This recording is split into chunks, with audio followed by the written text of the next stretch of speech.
それではこれよりアーニー・ガンダーセン博士記者会見を始めさせていただきます。Thank you very much for coming. お越しいただき And to the Japanese people, I would like to thank them. I've had a wonderful 9 days here, and I really appreciate the hospitality. I want to express my personal appreciation to the staff that stayed behind at the Daiichi and the Daini sites. They are my personal heroes, and I think that those people that stayed on the site during the accident deserve the thanks of the nation and the world. My background is I have a bachelor's and a master's in nuclear engineering. I was a licensed nuclear reactor operator, and I was a senior vice president of a nuclear firm. I then became a nuclear whistleblower, and it fundamentally changed my life. So my personal journey began with being very supportive of nuclear power and thinking it could change the world. And then when I became a nuclear whistleblower, I still believed in nuclear power, but I did not believe it was properly regulated. It was only after the Daiichi accident that I convinced myself that that people are not smart enough to operate nuclear power successfully. Rather than talk about the technical specifics of the accident, I'd like to give you my observations of what I have realized in the last week since I have been here. I said on CNN back last year that the accident at Daiichi would take a very long time to clean up. And since I've been here, I think I've realized that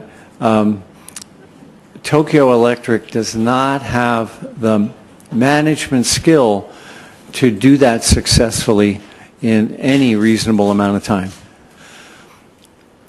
By that, what I mean is that Tokyo Electric's experience has been at operating nuclear reactors. But the problem Tokyo Electric faces at Daiichi is not about operating, it's about engineering problems that have never been faced in the history of nuclear power. Let's set aside for a minute whether or not Tokyo Electric was good at operating nuclear power plants. The question is, can they successfully decontaminate and decommission the Daiichi site in any reasonable amount of time? I think the answer is no, they cannot. 私の答えは I had a presentation at the Diet office building last Friday. And after my presentation, Tokyo Electric and Nissa also gave a brief presentation. When they were done, I was able to ask them directly questions for the very first time since the accident. And frankly, I was surprised and appalled by their responses. It was as if they were wearing, a term in the United States, it was as if they were wearing blinders.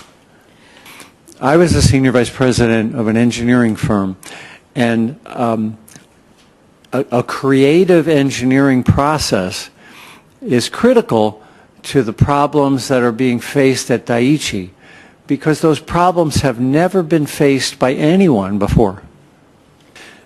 So as I questioned Tokyo Electric, I realized that they were locked into a paradigm that didn't allow them to consider the creative solutions that must be developed in order to successfully decontaminate and dismantle Daiichi. What I think needs to happen is that the Daiichi site needs to be completely separated from Tokyo Electric. では思います。 The employees should remain, but the management structure imposed upon them by Tokyo Electric must be replaced.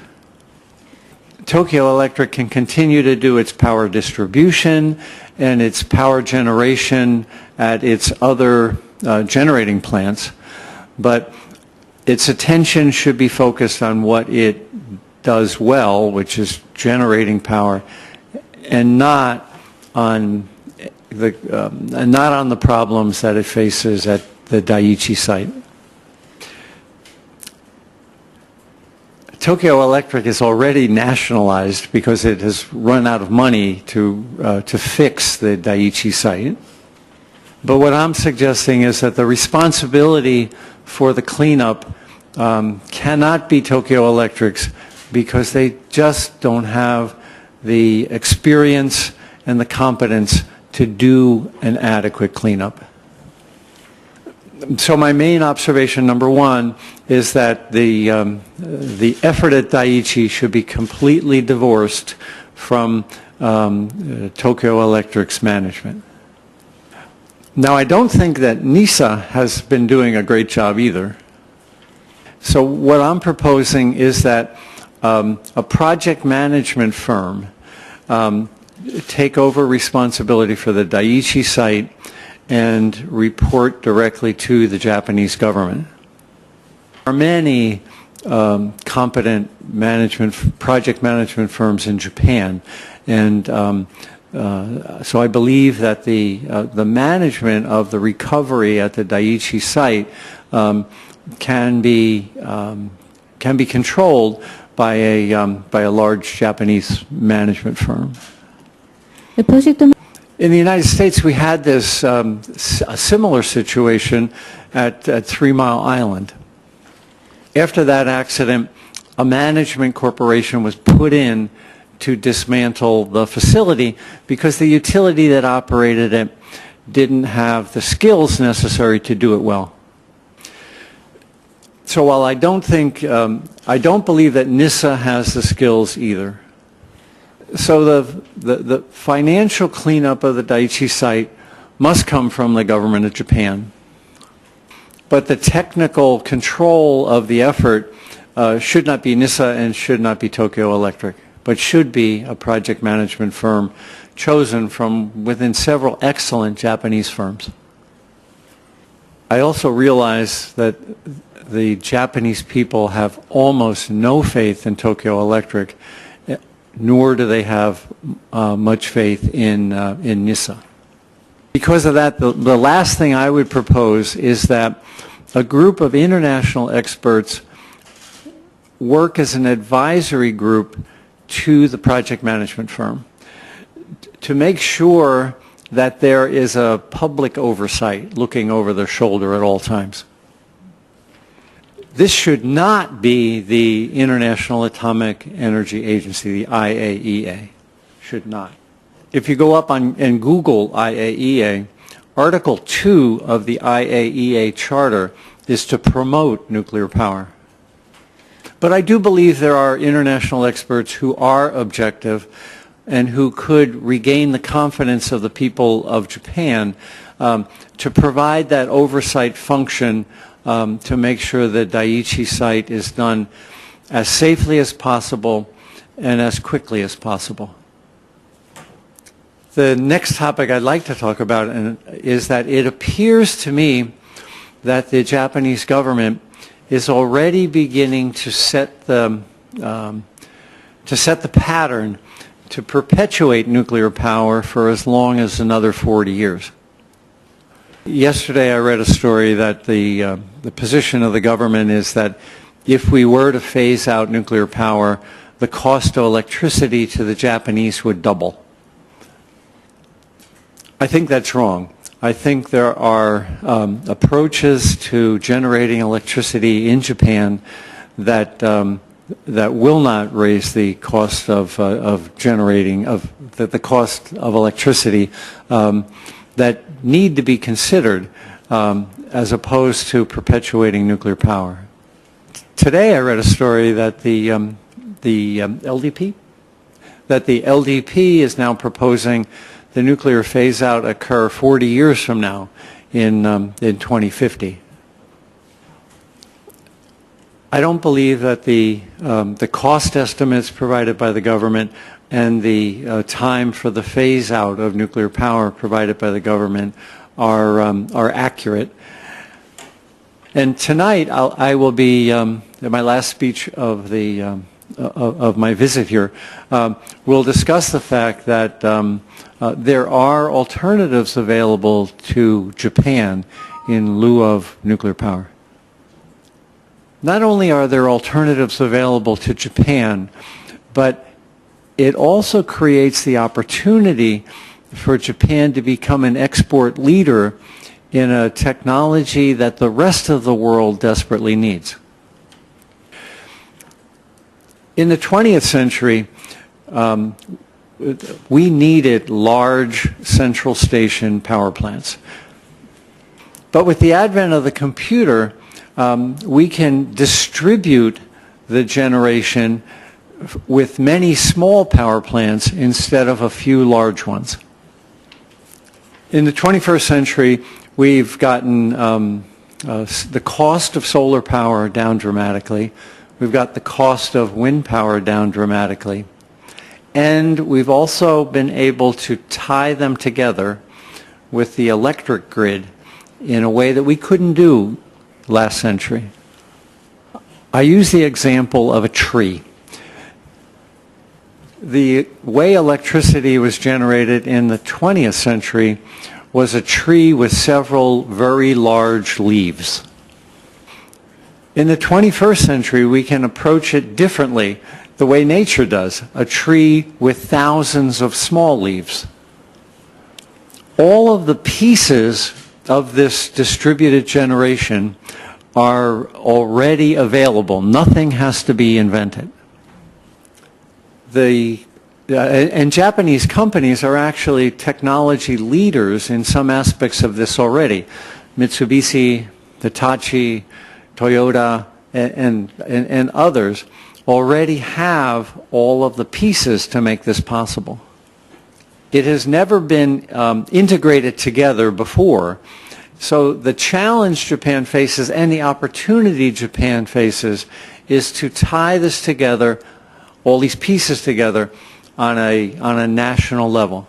I have worked with, and I went to college with, many brilliant Japanese engineers, and I know that the technological challenges can be overcome with Japanese engineering skills and manufacturing competence. The thing that seems to be lacking, in my observation, is the political will to think differently. The proponents of nuclear power would like to say, of course we need nuclear power, and of course we've figured out a way to store the nuclear waste for 250,000 years. Those same proponents of nuclear will say that we can't have distributed generation or solar power because we haven't figured out a way of storing the electricity overnight. I'd like to suggest that if we can store nuclear waste for 250,000 years, we certainly can store electricity overnight. Nuclear power has been heavily subsidized and in fact is much more expensive than coal or renewables already when you factor in the subsidies. So what the crisis at Daiichi has done has given Japan the opportunity to change the path that you are on and to become self-sufficient internally, but also to become an export leader in a technology that the rest of the world desperately wants and desperately needs. So in closing, I just hope that the Japanese people can convince their own government to envision a future that is different and safer than what you have experienced in the Daiichi accident. Thank you. I can answer questions now. 何か横浜市民放送局の三宅優 Okay. Look, first off, I would like to compliment the Diet Committee. I think they did an excellent job on their report. まず国会 In the English of the Diet Committee report, they suggested that the problems at Daiichi were due to the Japanese hierarchical culture. I really don't think that's true. I experienced in the United States that we have a nuclear village that doesn't listen to outside opinion either. So yet in the American press, the Diet Commission report was portrayed as the Daiichi accident was uniquely Japanese and couldn't happen in America. Japan was unlucky, and America could have also had an accident like Daiichi. So I just really want the Japanese people to realize that this is not a problem unique to the Japanese culture.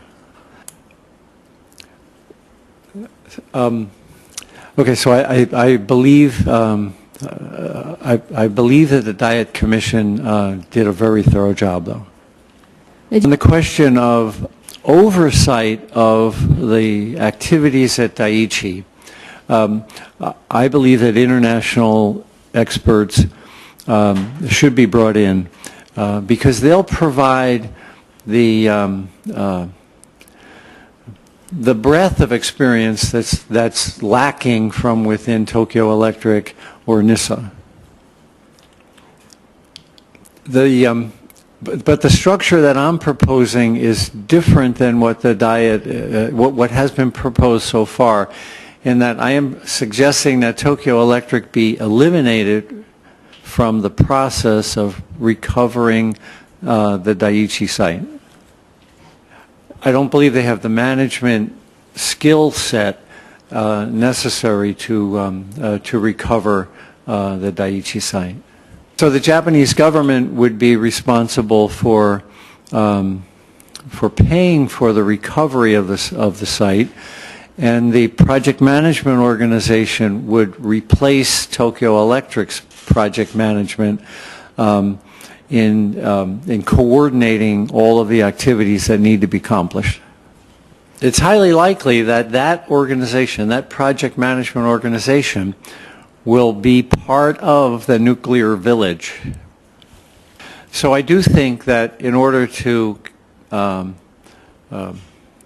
show to the world and to show to the Japanese people that this is being done with their best interest in mind, a group of independent experts should provide oversight for that project management organization that I'm suggesting. The problems that the Daiichi site is facing are greater than the skill set that any executive or any independent expert has. There's going to be more than one set of skills necessary to provide the oversight that's necessary to successfully clean up that site. Over the last year, I've been, via the internet, I've been talking to Japanese experts, and we have come up with great ideas, but we all know they won't be implemented by Tokyo Electric because they lack the vision and they lack the money to successfully implement those ideas. So what I am proposing is a way to, the American term is to break the log jam. はい、よろしいでしょうか。ありがとうございました。それで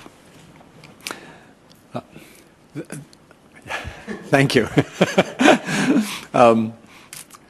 The quick answer is no one knows for sure, even now, what caused the explosion at Unit 3 or 4. まあ、きちんと一言で If fuel gets hot enough, the control rods are coated with something called zircaloy, which splits water into hydrogen and oxygen. The zircaloy absorbs the oxygen, then becomes zircaloy oxide, and the hydrogen floats up and fills the rest of the building. On Unit 1, that hydrogen caused an explosion, which was dramatic, but the power of the explosion was nowhere near as severe as the explosion in Unit 3. At 3 Mile Island, we had a hydrogen explosion very similar to the hydrogen explosion at Daiichi Unit 1. Now, my comments after the Daiichi Unit 3 explosion were that it was dramatically different than anything I had ever seen before. I don't think it takes an engineer to make that same observation. これまで見たこと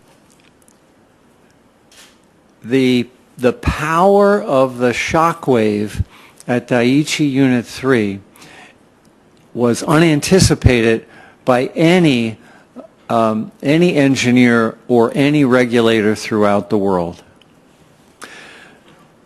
There's no nuclear containment throughout the world that can withstand the power of the shock wave that we saw on Daiichi 3.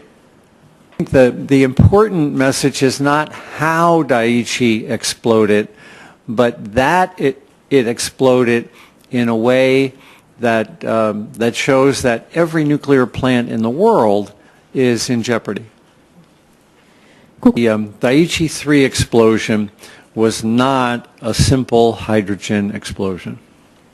3号機の爆 Rather than get into all the details, and there are different theories about what caused it, the important lesson for the world's nuclear community to consider is how did that happen, and what can we do to prevent it from happening ever again? And no one is asking that question. I believe the Daiichi accident was caused by something called a prompt moderated criticality. If you go up on the web and you Google B-O-R-A-X, borax, you'll see that in the 1950s, America ran a similar test that created a similar type explosion. I don't personally care if I'm right or wrong about what caused the explosion. But what I care passionately about is that the world recognized that we had a shock wave that was so powerful that no containment would withstand it, and that issue needs to be resolved moving forward. Electric would like to get to Unit 4, which is your other question. No one knows why Unit 4 exploded either. Tokyo Electric would like us to believe that gases from Unit 3 ran through pipes into Unit 4 that caused the explosion. That's possible, but I view it as unlikely because Unit 3 was full of holes from its explosion, and there couldn't be a vehicle to push the radiation and hydrogen gas into Unit 4. So here we are 18 months after the Daiichi accident, and we don't know how Unit 4 exploded, and we don't know how Unit 3 exploded, yet we are starting nuclear reactors up despite that lack of knowledge. メガネの女性の方、お願いいたします。Okay.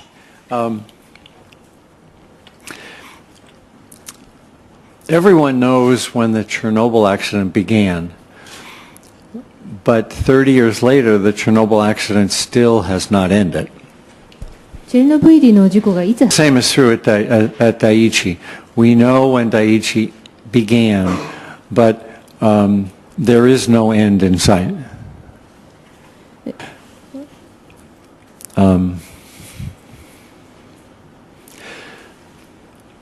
I don't know that the Americans would do anything different than the Japanese. 収束に対する対応でアメリカだったら日本と違うことをするかというのは思い当たりません。It is possible that in 30 or 40 years, using remote control technology, that the site could be dismantled completely. My fear is that if it is attempted, if dismantling the plant is attempted too quickly, the exposure to the people will be extraordinarily high. So to put a 30-year time limit on it might be achievable technically, but the exposure to human beings, to my mind, would be extraordinary and really not warranted. So it's important that the site be dismantled as quickly as possible. But that could easily be more than one generation, unfortunately. I think that the goal for the next 2 or 3 years, the nuclear fuel still needs to be cooled. After that, it's no longer necessary to water cool the nuclear fuel. But the nuclear containment will remain highly contaminated. And we already know that the nuclear containment is leaking and the radiation has gone beyond the nuclear containment into other buildings. So I think the first priority, once cooling is no longer necessary, the first priority is to make sure that the radiation doesn't spread into the groundwater and into the ocean. I have theories on how to prevent that from occurring with a trench around the nuclear reactor filled with a material called zeolite. But there are other excellent alternatives to prevent the spread of the radiation as well. It gives me no great pleasure to admit that it could be as long as 100 years before this plant is dismantled. 第一の解体まで100年ぐらいかかるかもしれないという予想を全然嬉しくはないんですが認めざるを得ない。I was vice president of a division that did nuclear decommissioning. 原子炉の廃炉 And the problems that the Daiichi site is facing are problems that have never been considered by experts in the decommissioning field. 私自身もそういった廃炉の分野で仕事をしていたにもかかわらず、世界中の廃炉の専門家の中で誰一人も考えたこともさえない、検討さえしたことがないような問題が今第一で起こっているわけです。The main source of radiation on the site is cesium, and cesium has a 30-year half-life. 30 years, half of it will be there, and in 60 years, a quarter of it will be there. So 30 years is half, 60 years is a quarter, 90 years is 1/8. So 90 years from now, there will be 8 times less radiation on the site than there is today. So perhaps it's in the best interest of protecting the people that will have to dismantle this plant to wait for 60 or 90 years to get the exposure low enough that that thousands of people will not be overexposed. そこで現場で作業しなければならないわけですから、その方たちの一番の最善の保護を考えると、今から60年、90年待った方がいいのかもしれない。どうしても現場で被爆しなければいけない人たち、その数千人の人たちが無用に過剰な被爆をしないことを確保するためにも、十分に放射線量が下がるまで待つのが最善かもしれない。やたら急ぐよりも。In the meantime, it's important to prevent the spread of the radiation, and I believe that barriers can be constructed to prevent the radiation from spreading into the Pacific or into the ground table. その間、そのように何十年も待つ中で、放射の汚染の拡散を防止する方法はできます。きちんとバリア、障壁等を設けることはできます。それによって海とか地下水を汚染することは防止はできます。My response makes me very sad. I don't want to admit that we're talking about 3 generations of Japanese having to face that problem, but I do believe it's realistic. 今のような答えをしなければいけないことは私自身も非常に悲しくは思うんです。つまり向こう3世代にわたって日本人の皆様がずっとこの問題に取り組まなければいけないというのは本当に悲しいと思うんですが、どちらかといえばこの方が現実的だと思います。ありがとうございました。申し訳ございません。終了時間が近づいてまいりましたので、次の質問で最後とさせていただきます。それではご質問のある方、挙手をお願いいたします。それでは一番前の女性の方、はい、こちら側の女性の方、マイクをお持ちいたします。質問をお願いいたします。米国のライス大学と東京大学のマスコミの研究者のエリザベス・マークスと申します。英語で質問します。I'm curious what you think how you think the local reporting has been about this disaster by the mainstream media. Do you think they've sufficiently engaged, for example, your research, your insights into this topic, as well as other perhaps outlying insights into the problem and how to fix it? And additionally, do you think the foreign media remains committed sufficiently to covering this situation, or do you think they've kind of prematurely abandoned sufficient reporting on it? Actually, I have sort of a second part of the question, which is, do you think there's a future for algae fuel, energy from algae in Japan? So. マスコミュニケーションを勉強しているので、メディアに関する質問をします。まず日本の国内の主流の報道についてお尋ねしますが、ご自身の研究、あるいは全世界でいろいろな意見、あるいは少し変わっているような意見があったとしても、そういうこともすべて取り組んで、十分な掘り下げた報道がなされていると思うか、あるいは与えられたものだけの報道になってしまっていると思うか、つまり日本国内における主流の報道についてのコメントをお願いします。第2に、日本以外の海外のメディアについて、まだ十分にこの問題が大事であって、報道を続けなければいけないというコミットがあると思うか、それとも早い段階で海外メディアは報道をしなくなってしまっていると思うか。で、また全然違う質問なんですが、藻類、卵巣とかの藻、あれから燃料ができるという理論は先生は信じていますかと。The mainstream media in Japan did a very poor job of informing the public for the first 3 months of the accident. 事故が起こってから最初の3ヶ月の間は、日本の主流の報道機関は一般の人に情報を伝えるという意味では全く。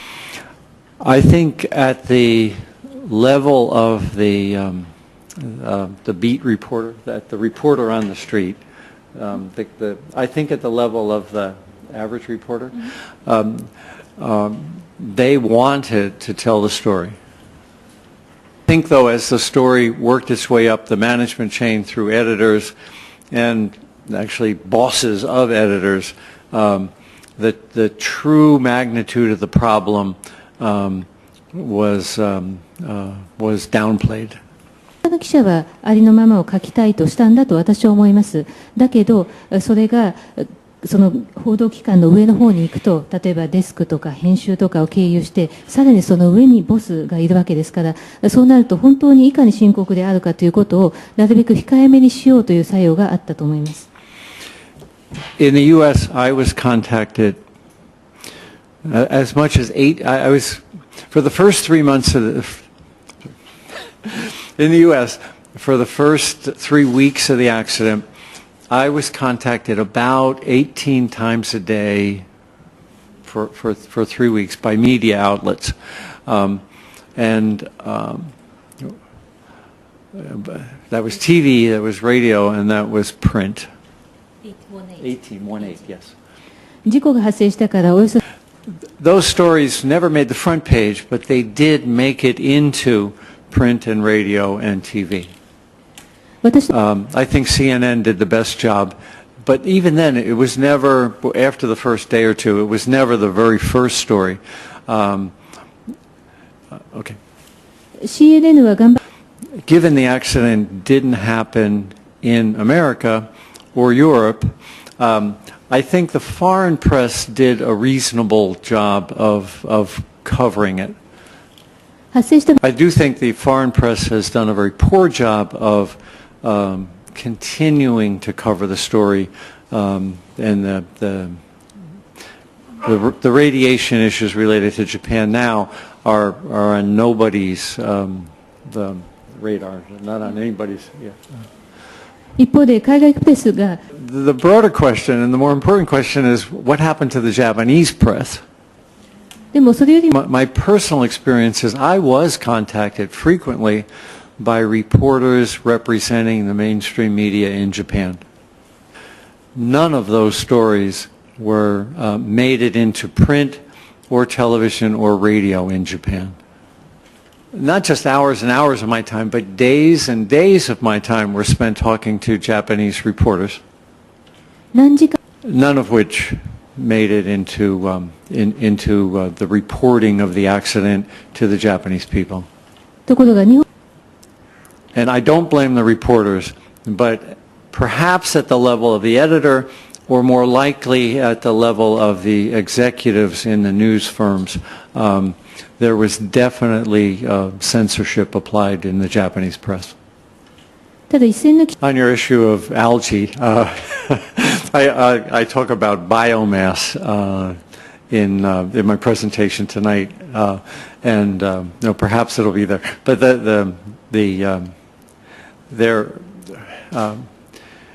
there are many alternatives.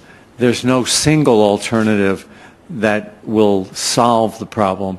But the solution shouldn't be a single alternative. Look what happened. We've had a single alternative for nuclear, and when a single alternative goes wrong, it can lead to catastrophic events.